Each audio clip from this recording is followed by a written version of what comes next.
اس لیے ریاست نے اس کنٹینر کو بھی جلا دیا اور تمام میڈیا نے اس کو براہ راست اس کی فوٹیج بھی دکھائی اور جو مناظر پوری دنیا نے دیکھے۔ اب سوال یہ پیدا ہوتا ہے کہ ریاست کو کیا یہ بربریت یہ کرنی چاہیے تھی، یا اس ایشو کو وہ جب ایک جگہ بیٹھ کے آئے تھے، آ کے سیٹل ہو رہے تھے، مظاہرین جب کھانا کھا رہے تھے یا پھر وہ اس وقت آرام کرنے کے لیے وہ جگہ ڈھونڈ رہے تھے، ان پہ کیا یہ ریاست کی جانب سے یہ آپریشن کرنا جائز تھا یا نہیں؟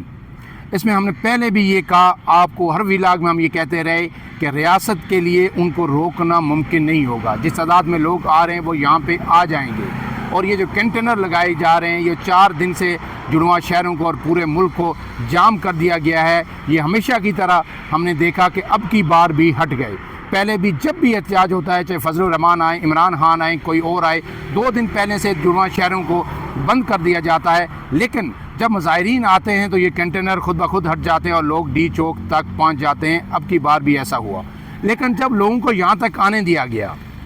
پولیس ہٹتی گئی، رینجرز ہٹتی گئی اور یہاں تک پہنچ گئے، تو اس کے بعد کیا اس کے علاوہ کوئی حل نہیں تھا؟ یہ ریاست کو سوچنا چاہیے تھا کہ اپنے لوگوں کے خلاف، وہ کے پی کے سے آئے، وہ پاکستان کے مختلف شہروں سے آئے، سندھ کے لوگ بھی یہاں پہ آئے، ان کے خلاف اس طرح کی بربریت، اس طرح کا جو تشدد، کیا یہ ایک ریاست کو زیب دیتا ہے؟ ریاست نے اس پہ نہیں سوچا اور بربریت کی ایک نئی مثال یہاں پہ قائم کی گئی۔ اب اس میں اہم فیکٹر کیا ہے؟ کیا ریاست یہ کر سکتی تھی؟ اگر اسٹیبلشمنٹ اس وقت حکومت کے ساتھ نہ ہوتی۔ اس سے پہلے عمران خان یہاں پہ آئے 2014 میں، 126 دن کا انہوں نے دھرنا دیا، اس وقت بھی طاقت کا استعمال نہیں ہوا۔ طاہر القادری آئے، اس وقت بھی طاقت کا استعمال نہیں ہوا۔ شاید اس کی وجہ یہ تھی کہ اس وقت جو اسٹیبلشمنٹ ہے اس ملک کی، وہ حکومت وقت کے ساتھ نہیں تھی، لیکن اس دفعہ حکومت کو شے ملی، انہیں یہ پیغام دیا گیا ہم آپ کے ساتھ ہیں، جو کرنا ہے کر گزریں، اور پھر ریاست ان مظاہرین پر چڑھ دوڑی اور انہیں شدید تشدد کا نشانہ بنانے کے بعد یہاں سے منتشر کر دیا گیا۔ اب اس کے بعد ڈیولپمنٹس مزید ہوں گی۔ بشرا بی بی جو اس وقت مانسرا میں ہیں، رات کو انہوں نے مانسرا میں قیام کیا، اور علی امین گنڈا پور، وہ دونوں مانسرا پہنچے، رات کو انہوں نے وہاں پہ قیام کیا۔ وہاں اس کے بعد ایک پریس کانفرنس ہوگی، اس پریس کانفرنس میں ڈیفینیٹلی یہی باتیں ہوں گی کہ ہمارے لوگوں کی ہلاکتیں ہوئی ہیں، تشدد ہوا، مارا گیا، ہم پرامن تھے۔ یہ اہم نہیں ہے، اہم یہ ہے کہ کیا پی ٹی آئی دوبارہ آئے گی،